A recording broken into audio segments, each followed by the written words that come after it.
I supported Hillary, and I wanted her to win. The people who were making the decisions, even for the DNC, they didn't come and work with us. They told us to shut up and basically let them win the election. Wow. She was lighting it up yesterday. Donna Brazile unleashing on fellow Democrats her bombshell revealing how much of a hold the Clinton machine had on the Democratic Party. And they still lost. Dinesh D'Souza is a conservative filmmaker and author of The Big Lie. He joins us now to weigh in. All right. So, Dinesh, there's so many bombshells here. Where do you want to start? Well, I'll just start with the fact that it's not that what Donna Brazile said is new, but what it is insider confirmation of what outsiders have been saying for a long time. So look at Trump. Look at the way Trump is vindicated in his insinuation that this Democratic primary was rigged. He was right. When Trump says it's a pattern. It's almost like Trump puts this into his "I told you so, I was right again" file. Trump says it, the media ridicules it, Trump proves to be right. Arrogance of Brooklyn. She talked about being essentially assigned to feeling like a slave. Now, this is incredible because this goes beyond the rigging allegation. She's now saying something that, again, many of us have insinuated or suspected, namely that the Democratic Party operates like a plantation. And they expect people like Donna Brazile to be overseers or happy slaves on the plantation. And if they go out of line, if they sing a different song, they come under fierce attack. And basically, Donna Brazile was saying, I'm not taking it. I'm walking off this plantation. The very language of it, I'm not Patsy the slave. I think that was her quote. Right. Stunning it is. Window into the soul of the Democratic Party. Surely. And ultimately, the DNC was in the tank for Hillary because she essentially bought and sold, or, bought off the DNC because they needed money. Here she is talking about that. I raised the money, and they're like, you got to get signed off from Brooklyn. I said, Brooklyn? This wasn't a standard joint fundraising agreement. They had a separate memorandum of understanding, and I needed to break that. But in order to break it, I would cause a great commotion. So, yeah, I'm not Patsy the slave because I got sick and tired of people telling me how to spend money when all I was trying to do. There's that soundbite.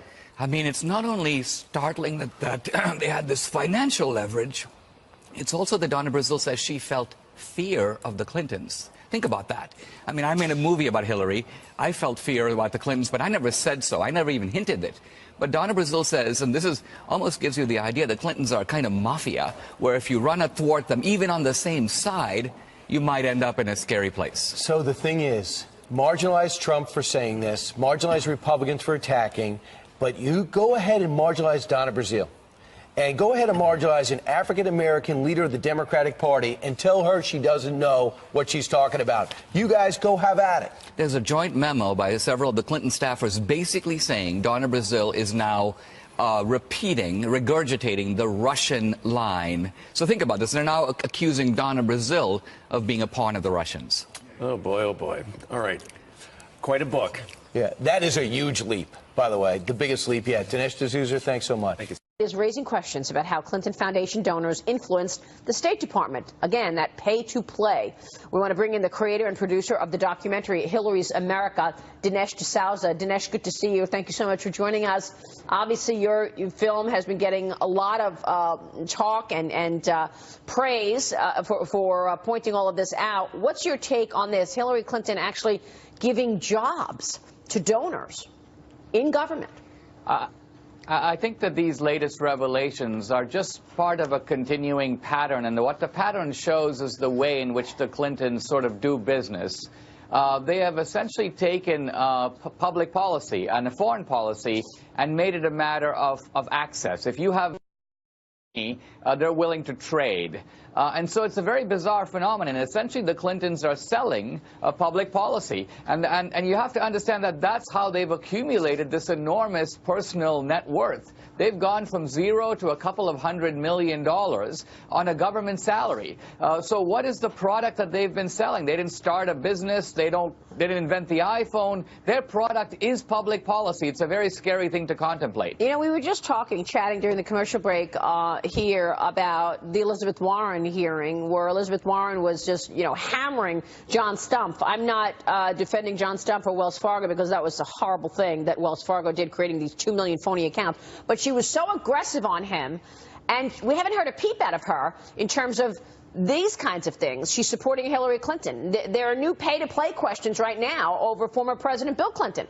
In January 2014, President Clinton received $260,000 for a speech that lasted less than an hour for the Fragrance Foundation. Just months after that speech, the Clinton Foundation helped fund an effort in Haiti to have farmers grow limes. The project came at a time when high lime prices were hurting profits across the perfume industry. None of this being talked about by Elizabeth Warren. It's remarkable to see in which the Clintons have not only made money off of Canadian billionaires who want mineral rights in Kazakhstan. In other words, they haven't just made money off rich people. They've also figured out how to make money off the poorest of the poor. A lot of aid money was designated for Haiti.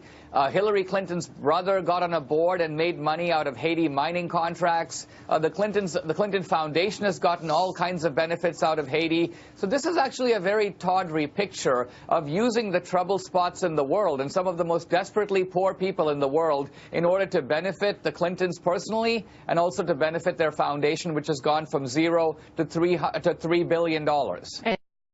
Dinesh, that story that Bill Clinton's speaking fees is on the front page of the Wall Street Journal today. That Bill Clinton's speaking fees overlapped with foundation business related to this fragrance, paid by the fragrance industry, but it was related to business that that the fragrance industry later benefited from in a Haitian project, the charity's Haitian project. But all of this, we tend to get and walk into the weeds, into the morass with this because the details are so complicated, the relationships so complicated. Is it resonating with people who might be on the fence about who to vote for president? I think it can if it's expressed in the right way. Look, we've obviously had presidents and high public officials who were wealthy. JFK was a wealthy man. FDR was wealthy. But they obviously didn't make money off of the presidency or off of high public office. No one would accuse Reagan or Bush or even Jimmy Carter of having come to the government in order to get rich. The Clintons, in this sense, are in a league of their own. Going back to the Arkansas days, continuing when they were in the White House, you know, selling the Lincoln bedroom, selling presidential pardons for cash. There's a kind of accumulating picture here for anyone who has eyes to see. Dinesh, do you not think that the headline for this fragrance speech should be "It stinks"? Because that's what most American voters are going to think about this corruption. We haven't even talked about the fact that the Clinton Foundation itself appears to be a scam. Didn't they give out less than 10% of the actual money to charity, and the rest of it is paying for fees? So essentially, you're just paying them, and they give a nominal amount to charity. They gave 6% away.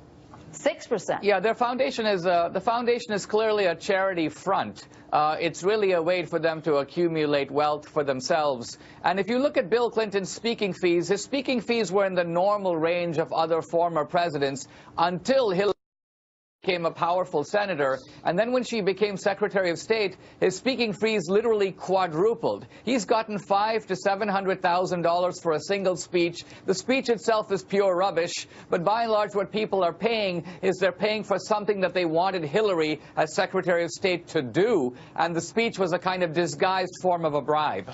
Dinesh, the mainstream media really is ignoring this entire thing. So if you were the campaign strategist for Donald Trump, what would you recommend to get this message out there to the American people more broadly? I think the way is to use the Reaganite approach of using clear and vivid anecdotes. I would do a campaign ad that begins with poor Haitians protesting outside the Clinton Foundation. Hey, Bill, hey, Hillary, where's the Haiti earthquake money? And then I would go on to show that a great deal of money was allocated for Haiti. Bill and Hillary were in a position to intercept it. Very little of that money actually got there. All right, we will leave it there. Dinesh, thank you so much for joining us, sir. We appreciate it. Dinesh D'Souza. Good evening, Dinesh. Hello.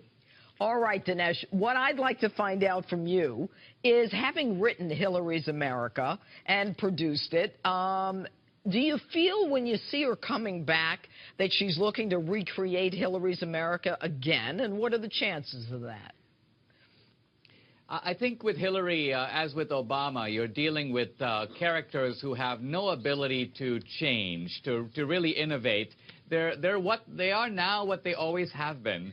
Now, with Hillary, she represents a kind of, unification of two strains in the Democratic Party, both bad. One is the kind of gangster strain, which is a strain of self-aggrandizement, piling on the money, using the government as a weapon against your opponents, feathering your nest. On the other side, the ideological strain, the kind of socialist strain that seeks to centralize power.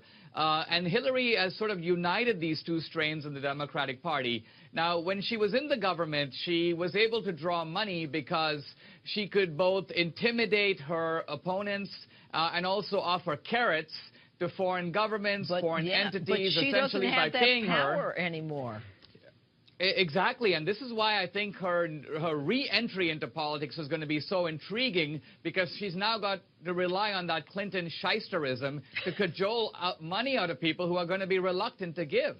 Well, and so how is she going to do it? If Tom Perez is not stepping up to the plate or, you know, is getting booed all the time by the Bernie Sanders supporters, and, you know, if Bernie Sanders calls himself a socialist, he doesn't even think he's a Democrat.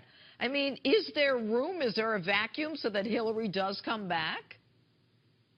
I think Hillary and Obama are both have become huge millstones for the Democratic Party. You can just see the debris that the Democratic Party has generated, the loss of governorships, the loss of the sort of rout in the House and the Senate. But nevertheless, they're counting on conning their own hardcore supporters into believing that they remain the iconic totems of the Democratic Party and of the leftist cause. And right now, if she doesn't have access to sell, and she doesn't have the ability to do any of the stuff that she did when she was in power, do you think that the American people are sucker enough to give her money?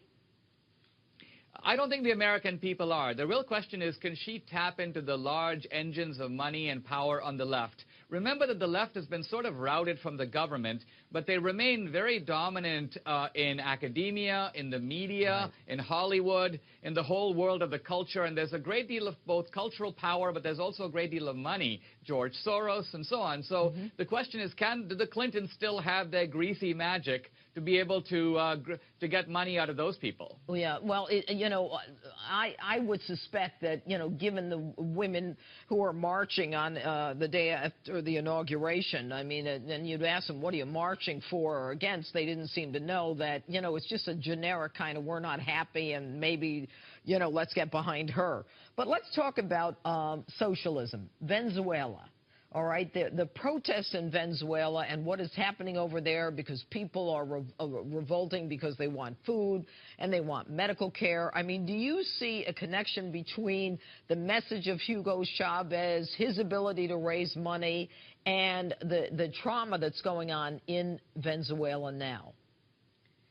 My wife, Debbie, is from Venezuela, so I've learned a lot about that country through her. The truth of it is that Venezuela represents a realization of everything that Bernie Sanders and Elizabeth Warren talk about. They want to bring the top 1% to heel. They've done that in Venezuela. They want the government to sort of direct and quarterback the private sector. They do it over there. And the bottom line is that a once prosperous country, an oil-rich country, has been reduced to starvation and ruin. And when Hugo Chavez died a few years ago, his net worth was $1 billion, greater than even the Clintons. So he, too, was a gangster, just like the Clintons, using the government and using government power to accumulate a great deal of private wealth for himself. Oh, Dinesh D'Souza, it's good to have you on Justice again. Thanks so much for all